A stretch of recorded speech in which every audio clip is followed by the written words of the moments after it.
당신은 한 번이라도 우리가 왜 여기에 있는지, 이 모든 것의 의미가 무엇인지 스스로에게 질문해 본 적이 있나요? 아마도 세상이 너무 조용하게 느껴지는 조용한 밤에 이런 질문들이 불쑥 떠올랐을 것입니다. 이제 인생의 종점에 있다고 상상해 보세요. 돈, 인정, 사랑하는 가족이 있는데도 갑자기 그 어느 것도 가치가 없다고 느끼는 상황으로, 이것이 바로 1828년 러시아 야스나야 폴리아나에서 태어난 레프 톨스토이에게 일어난 일이었습니다. 세계 문학사를 형성한 전쟁과 평화와 오반나 카레니나의 저자이자 역사상 가장 위대한 작가 중 한 명이었죠. 하지만 50세가 되던 해 그는 자신의 행복이 바람에 날리는 카드집처럼 무너지는 것을 경험했습니다. 겉으로 보기에는 성취, 부, 지위, 빛나는 경력을 가진 완벽한 삶의 초상 같았지만 내부에서는 끔찍한 일이 벌어지고 있었습니다. 톨스토이는 마치 자신의 이야기 속 인물처럼 어딘가로 향하는 방향도 모른 채 자동 조종 상태로 살아가는 느낌을 받기 시작했습니다. 하룻밤 사이의 존재는 출구 없는 미로처럼 느껴졌고 허무주의적인 생각들이 그를 괴롭혔으며 모든 것이 더덥고 무의미하다는 생각이 그를 짓눌렀습니다. 한때 그에게 만족을 주었던 성공, 글쓰기, 칭찬도 모두 허공에 메아리치는 듯했습니다. 그의 하루는 대답 없는 질문들의 반복이 되었고 그는 매일 아침 깨어나 밤이 오기만을 기다리는 자신을 발견했습니다. 수면만이 그의 유일한 피난처였다. 잠들었을 때 그는 자신 삶에 견딜 수 없는 진실과 맞서지 않아도 되었다. 어제까지 의미 있던 것이 이제는 터무니없는 연극처럼 보였다. 그리고 가장 끔찍한 점은 그는 어떻게 빠져나가야 할지 몰랐다. 한때 확실했던 것이 의심으로 변했고 한때 즐거웠던 것이 짐으로 바뀌었으며 한때 목적이 있어 보였던 것조차 이제는 무로 사라져버렸다. 이 모든 것 중에서도 가장 충격적인 점은 이 위기가 청춘기, 즉 흔히 질문이 많은 시절에 찾아온 것이 아니라 오히려 이미 답을 찾아야 한다고 기대되는 성숙기에 찾아왔다는 것이다. 톨스토이는 거의 50년에 가까운 세월 동안 깊은 철학적 불안을 느끼지 않고 살아왔는데 왜 갑자기 모든 것이 변한 것일까? 그는 스스로 이 질문을 던졌지만 해결책을 찾는 대신 오히려 더 깊은 나락으로 빨려 들어갔다. 도망치려 할수록 현실은 도망칠 곳이 없음을 보여주었다. 그 순간부터 그의 의미 탐색은 격렬하면서도 고통스러운 과정이 되었다. 톨스토이가 이 지점에 도달한 과정을 이해하려면 우리는 그의 젊은 시절로 거슬러 올라가야 한다. 상실과 회의, 그리고 신앙과의 갈등으로 점철된 시기 말이다. 역사상 가장 위대한 작가 중 하나가 되기 전에 톨스토이는 일찍부터 상실의 의미를 배운 한 소년이었다. 젊은 시절 그는 부모를 잃었고 그 상처는 결코 완전히 아물지 않았다. 죽음은 많은 아이들에게는 먼 이야기처럼 보였지만 그의 삶에서는 항상 함께하는 존재가 되었다. 다른 아이들이 자유롭게 뛰어놀 때 그는 이미 모든 사람이 죽는다면 여기에 존재하는 의미가 무엇일까? 라고 묻고 있었다. 나중에 집착이 된 이 의문은 명성과 부가 생기기 훨씬 이전부터 형성되기 시작했다. 피난처가 되어야 할 종교는 기대하던 위로를 주지 못했고 오히려 그의 의문을 더욱 깊게 만들었다. 러시아 정교회의 전통 속에서 자란 그는 의식과 설교를 지켜보았지만 뭔가 맞지 않는 부분이 있었다. 겸손을 설파하면서 호화로운 생활을 하는 사제들, 사랑을 말하면서 죄인들을 경멸하는 태도로 심판하는 모습을 보았다. 현실과 동떨어진 것 같은 무언가를 어떻게 믿을 수 있을까? 그에게 제시된 신앙은 답을 주지 못했다. 오히려 그의 회의론에 더 많은 층을 더했을 뿐이었다.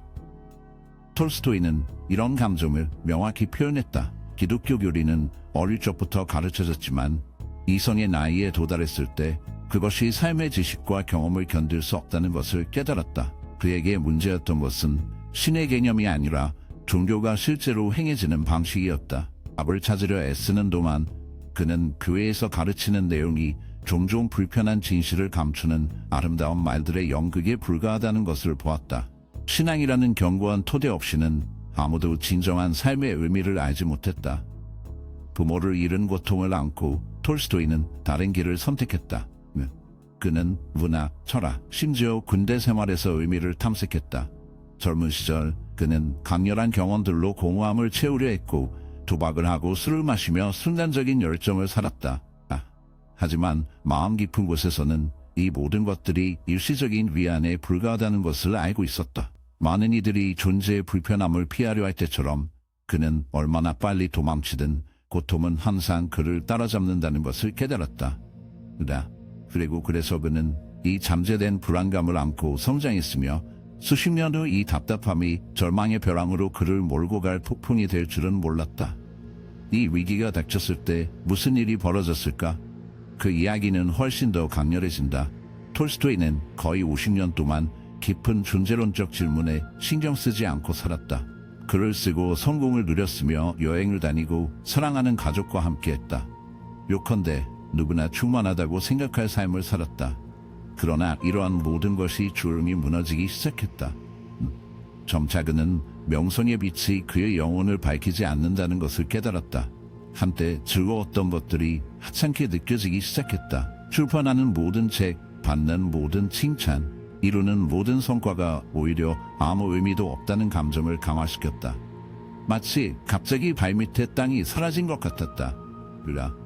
그 자신은 이 감정을 고백 문서 중 하나에서 가장 고통스러웠던 글 중 하나에서 이렇게 묘사했습니다. 톨스토이는 마치 빛이 없는 구덩이로 끌려 들어가는 것 같았으며 그곳에서 유일하게 의미가 있는 생각은 자신의 삶을 끝내는 것이었다고 말했습니다.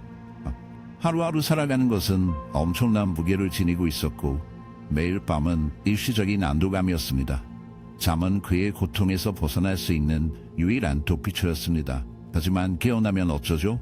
모든 것이 다시 돌아왔습니다. 같은 공허함, 같은 두려움, 같은 끊임없이 마음을 두드리는 질문, 왜 계속 살아야 하는가? 그는 오직 모든 것을 포기하는 것 외에는 빠져나갈 길이 없다고 확신했습니다. 자신의 삶에 더 이상 의미가 없다면 왜 다른 사람의 삶에 의미가 있어야 할까요? 그는 책과 사상가들, 논리에서 답을 찾으려 했지만 그 허무함을 채울 수는 없었습니다. 아이러니하게도 이 사람은 평생 인간의 딜레마를 주제로 한 이야기를 쓰며 인물들의 심리를 능숙하게 파고들었지만 지금은 자신을 이해할 수 없다는 사실에 직면한 사람입니다. 전쟁과 폄하를 창조한 그 동일한 빛나는 정신이 이제는 빠져나갈 수 없는 고통의 미로로 그를 끌고 있습니다. 외국, 신체적인 고통이 아니라 존재론적 고통에서 어떻게 벗어날 수 있을까요? 톨스토이는 감히 맞서기 어려운 절망의 한 형태를 경험했습니다. 그것은 단순한 슬픔도 단순한 피로도 아니었습니다. 결국 모든 것이 거대한 무일 수도 있다는 깨달음에서 오는 깊은 공포였습니다. 신체적 고통이 아닌 존재론적 고통에서 어떻게 벗어날 수 있느냐는 질문에 대한 답은 쉽게 찾기 어렵습니다. 이는 각자 스스로의 내면과 삶의 의미를 탐구하며 견뎌내야 할 싸움입니다. 톨스토이는 거의 감히 마주하기 힘든 절망의 한 형태를 경험했습니다. 그것은 단순한 슬픔도 단순한 피로도 아니었습니다. 결국 모든 것이 거대한 무일지도 모른다는 깨달음에서 오는 깊은 공포였습니다. 세상이 무관심하고 죽음이 피할 수 없으며 시간이 모든 것을 삼킨다면 왜 살아가야 할까? 그는 답을 찾아야 한다고 느꼈고 그렇지 않으면 더 이상 살 수 없을 것 같았습니다. 바로 이렇게 톨스토이는 의미를 찾아 헤매는 필사적인 여정을 시작했습니다. 그가 알던 행복이 단지 환상이라면 뭔가 진짜인 것을 찾아야 했습니다. 이 불가능한 방정식을 풀려 애쓸수록 끝없이 반복되는 질문의 굴레에 갇힌 자신을 발견했습니다. 그는 위기를 겪는 평범한 사람이 아니었습니다. 많은 이들이 실존적 의문을 무시하려 하는 반면 그는 각 의문을 외과 수술처럼 정밀하게 파고들었습니다. 그러나 문제는 답을 찾으려 할수록 더 많은 질문이 쏟아져 나왔다는 것입니다. 삶과 죽음, 시간에 대해 반성할 때마다 새로운 역설들이 나타났습니다. 그는 무한한 순환에 갇힌 듯한 느낌을 받았습니다.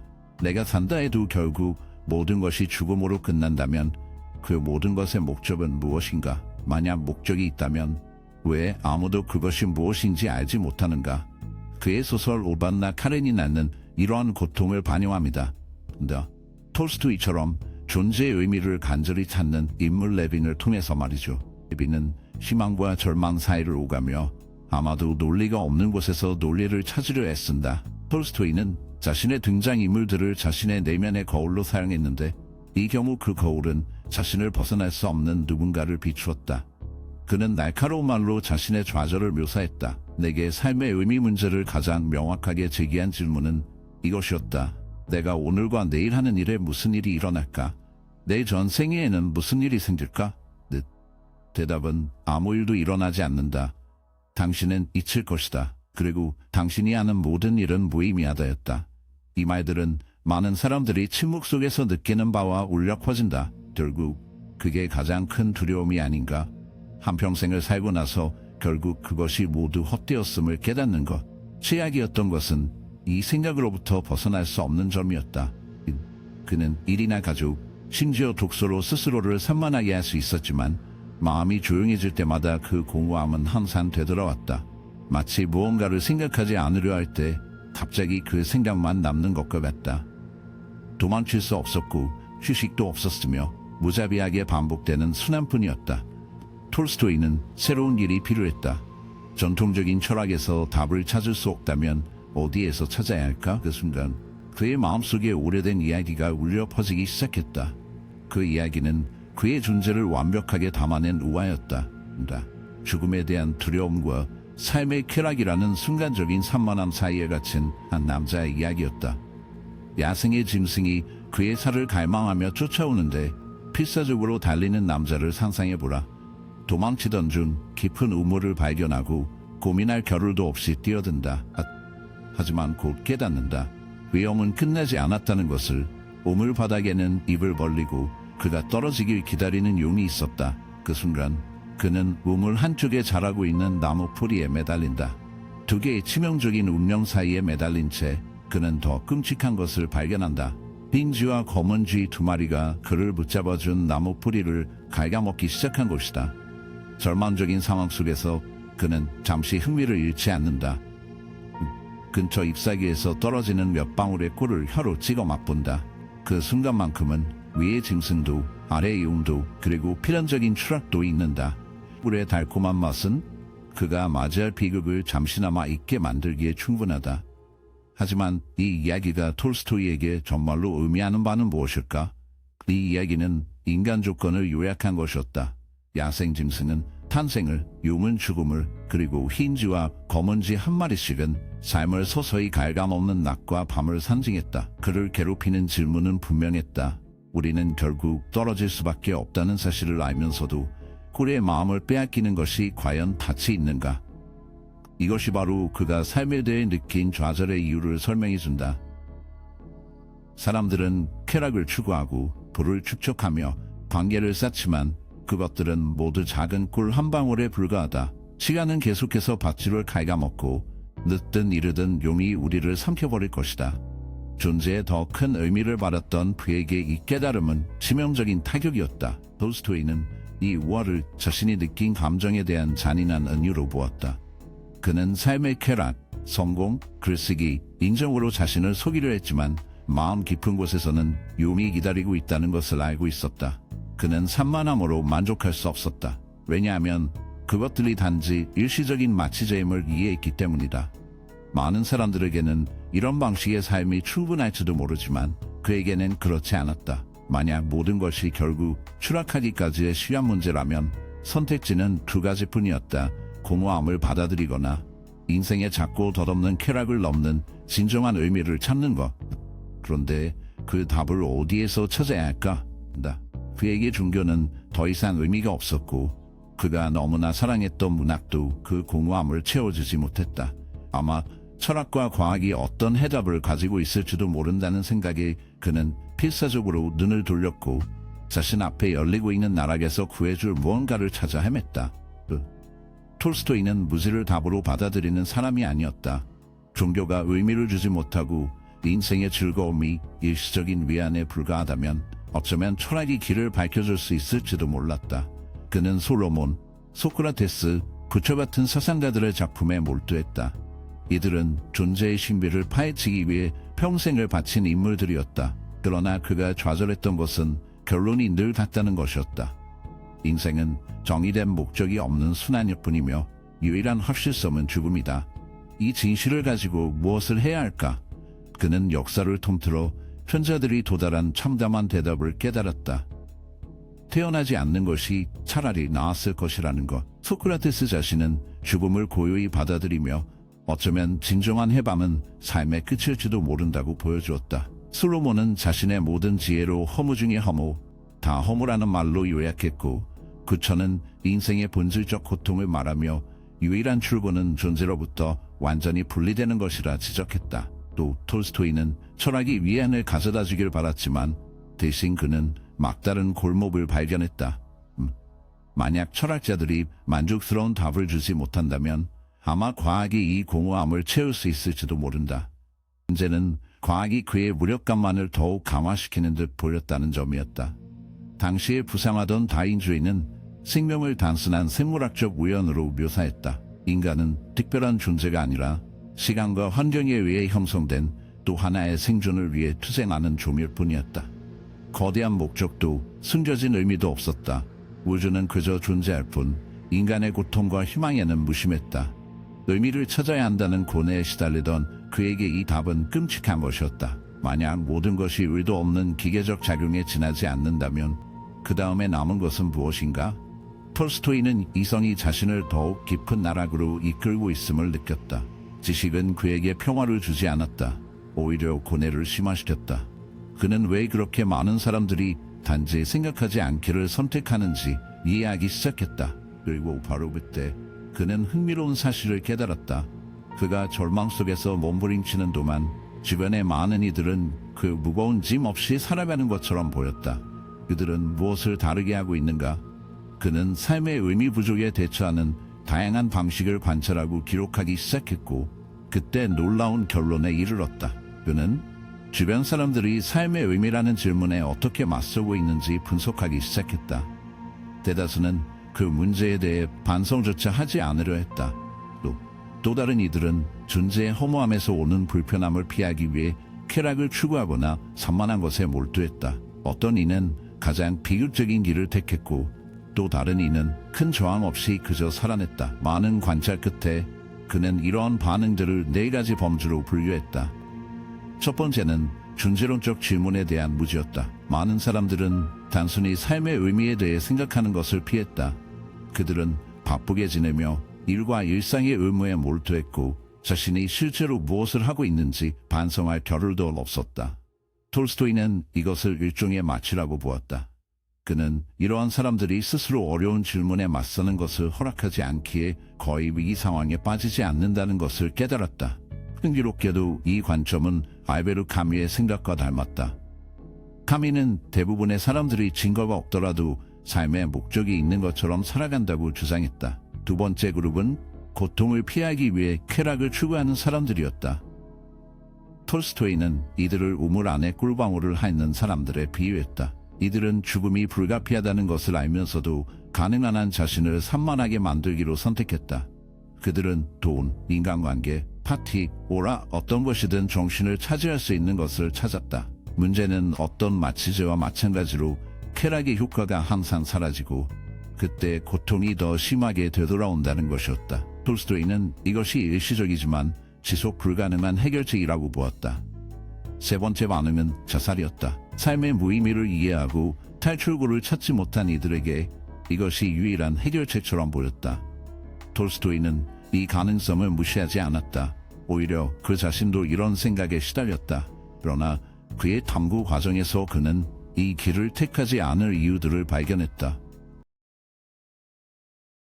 그는 실존적 위기에 직면한 사람들이 삶이 아무리 어둡게 보일지라도 항상 더 큰 무언가를 발견할 기회가 있다는 것을 이해하길 바랐다. 그래서 그는 포기하기보다는 계속해서 답을 찾는 것이 필요하다고 주장했다.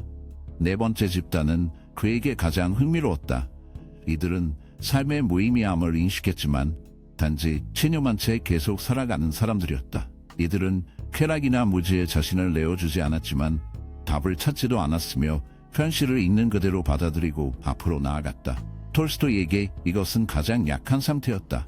저항도 없고 열정도 없으며 그저 감정적으로 지쳐 허무한 존재에 갇혀있는 상태였다. 이 네 가지 반응을 마주하며 톨스토이는 길을 선택해야 한다는 압박을 느꼈다. 그는 이 질문을 무시할 수 없었고 순간적인 쾌락에만 의존해 살 수도 없었다. 자신의 생을 끊는 것은 선택지가 아니었지만 목적 없이 단지 살아남고 싶지도 않았다. 바로 이 딜레마 속에서 그는 놀라운 무언가를 발견하기 시작했다. 부유하고 교양이 있는 자신이 이 질문들에 씨름할 때 훨씬 겸손한 사람들이 삶에서 평화와 의미를 찾는 듯했다. 어떻게 이런 일이 가능할까? 농민들을 관찰하면서 그는 전에 받아들이기 불가능해 보였던 해답을 인식하기 시작했다. 그는 그렇게 적은 것을 가지고 사는 이들이 흔들리지 않는 믿음을 지녔다는 것을 보았다. 그들은 그가 그랬던 것처럼 삶의 의미를 의심하지 않았다. 그들은 계속 살아가기 위해 거창한 철학적 이론이나 합리적인 설명이 필요하지 않았다. 그저 믿었을 뿐이며 그것만으로 충분했다. 톨스토이는 이 발견에 매료되었다. 교육도 소유물도 어떤 물질적인 보장도 없이 이 남녀들은 모든 것을 가진 그 자신보다 훨씬 더 평온하게 살아가는 것처럼 보였다. 그가 고뇌에 잠길 때 그들은 흔들리지 않는 강인함을 보여주었다. 그들은 노래하고 웃고 열심히 일하며 어려움에 맞섰으며 그럼에도 불구하고 그가 결코 경험하지 못했던 평화를 유지했다. 무엇이 그들을 그렇게 다르게 만들었을까? 그때 그는 깨달았다. 믿음은 지적인 개념이 아니었다는 것을. 그것은 책에서 설명되거나 논증으로 증명되는 것이 아니라 살아가는 것이었다. 농민들은 신의 존재 증명을 필요로 하지 않았다. 그들에게 있어 살아있다는 단순한 사실과 매일의 고난을 마주하는 것이 이미 삶의 의미가 있다는 증명이었다. 항상 이성을 통해 답을 찾으려 했던 톨스토이는 논리만으로는 이해할 수 없는 무언가를 마주하게 되었다. 그는 스스로에게 물었다. 혹시 잘못은 그 탐색 자체에 있는 것은 아닐까? 답이 철학이나 과학에 있는 것이 아니라 설명할 수 없고 오직 느낄 수 있는 더 깊은 무언가에 있는 것은 아닐까? 이 생각은 그의 관점을 바꾸기 시작했다. 처음으로 그는 믿음을 교회가 강요하는 일련의 교리가 아니라 어려움과 미제 앞에서도 사람들이 계속 살아가게 하는 힘으로 보았다. 그 순간부터 톨스토이는 고통스럽지만 변화하는 전환점을 맞이했다. 항상 이성을 최우선으로 신뢰해온 그는 이제 이전에 경멸했던 것을 고려할 수밖에 없게 되었다. 즉, 논리가 아닌 믿음이 존재론적 딜레마에 대한 유일한 진정한 해답일지도 모른다는 가능성이었다. 하지만 이 변화는 간단하지 않았다. 그의 합리적인 면이 저항했다. 그의 마음은 그와 씨름했다. 자신이 배운 모든 것을 이 새로운 관점과 어떻게 조화시킬 수 있을까? 그것은 그를 집어삼킨 내적 갈등이었다. 그러나 점차 그는 믿음이 이성의 반대가 아니라 그것을 완성하는 것일지도 모른다는 것을 깨닫기 시작했다. 톨스토이는 항상 이성을 이해하는 열쇠라고 믿어왔다. 그는 수십 년간 논리를 통해 해답을 찾으려 애썼지만 결국 얻은 것은 더욱 큰 공허함뿐이었다. 지금 사람들의 단순한 믿음을 관찰하면서 그는 이전에 한 번도 생각해 본 적 없던 무언가를 발견하기 시작했다. 오히려 그것이 이성을 완성하는 것이 아닐까? 톨스토이는 언제나 이성이 인생을 이해하는 열쇠임을 믿어왔다. 그는 논리를 통해 해답을 찾으려 수십 년을 보냈지만 결국 얻은 것은 더 큰 공허함이었다. 이제 그는 사람들의 단순한 믿음을 관찰하며 한 가지를 깨닫기 시작했다. 이성은 강력할 수 있지만 한계가 있다는 사실이었다. 문제는 이것을 받아들이는 것이 그가 지금까지 믿어온 모든 것을 배신하는 것처럼 느껴진다는 점이었다. 어떻게 지성에 기반해 삶을 세운 사람이 이제 증명할 수 없는 무언가에 굴복할 수 있을까? 그가 더 저항할수록 자신의 지성이 오히려 감옥이 되어버렸다는 것을 점점 더 깨달았다. 그는 단순히 비이성적인 무언가를 믿고 싶지 않았지만 동시에 신앙이 주변 사람들의 삶에 미치는 영향을 부정할 수도 없었다. 대답 없는 질문들에 고통스러워하는 동안 그 사람들은 평화롭게 살았다. 그들은 무감각해진 것도 아니었고 현실을 외면한 것도 아니었다. 그저 인생을 다르게 바라보았을 뿐이었다. 그리고 톨스토이는 스스로에게 묻기 시작했다.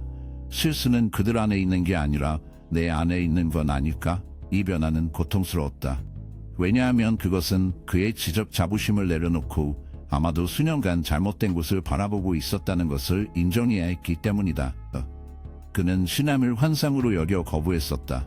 이제 그는 아마도 모든 해답을 이성에서 찾으려는 그 믿음 자체가 환상이었음을 이해하기 시작했다. 인생은 단순히 논리적 문제로 해결해야 할 대상이 아니라 모든 모순과 신비와 함께 살아가야 할 것임을 깨달았다. 하지만 이 변화는 하루아침에 이루어진 것이 아니었다. 그는 이 생각에 맞서 싸웠고 의심하고 거부했다. 그러나 신앙을 반박하려 할 때마다 그 신앙이 다른 어떤 것도 채울 수 없는 공간을 채우고 있다는 것을 깨달았다. 처음으로 그는 아마도 답은 인생을 이해하는 데 있는 것이 아니라 받아들이는 데 있으며 자신이 찾고 있던 의미는 이성에서가 아니라 마음에서 올 것임을 보았다. 그는 전통적인 의미에서 종교인이 되지 않았다. 그는 교회 제도에 대해 계속 비판적이었다. 그러나 이제 그는 신앙을 개인적이고 친밀한, 진정으로 중요한 것과의 직접적인 연결로 보았다. 그는 마침내 절망에서 벗어나는 길을 찾았지만 이 새로운 세계관은 그의 인생을 완전히 바꿔놓을 것이었다. 그의 새로운 이해는 그를 예상치 못한 길로 이끌었고 그 길은 그의 마지막 세월을 완전히 변화시켰다. 변화 이후 톨스토이는 이전과 같은 삶을 더 이상 살 수 없었다. 사치와 편안함은 불필요한 과잉으로 보이기 시작했다. 한때 존경받던 귀족이었던 그는 자신의 사회적 위치를 거부하기 시작했다. 그는 자신이 동경하던 평범한 사람들과 더 가까운, 더 단순한 삶을 살고 싶어 했다. 점차 그는 물질적인 소유를 버리고 수수한 옷을 입기 시작했으며 변화에 영감을 준 농민들처럼 바치를 하려고 노력하기도 했다. 그러나 이 새로운 세계관은 갈등을 불러일으켰다. 그의 가족, 특히 아내는 이런 변화를 이해하지 못했다. 그들에게 톨스토이는 너무 멀리 가고 있었다. 그는 자신의 재산을 기부하고 수입을 나누며 단순한 사람처럼 살고자 했다. 그러나 그를 항상 지지해온 아내는 그들이 쌓아온 모든 것이 버려지는 것을 받아들일 수 없었다. 이런 가족 간의 긴장은 그의 마지막 세월에 무거운 부담이 되었고 그는 자신이 믿는 것과 가족이 기대하는 것 사이에서 갈등했다. 그럼에도 불구하고 그는 새로운 철학에 충실했다. 그는 비폭력에 관한 에세이를 썼고 간디와 같은 인물들에게 영감을 주었다. 그는 이웃에 대한 사랑, 겸손, 단순함을 인생의 진정한 가치로 설교했다.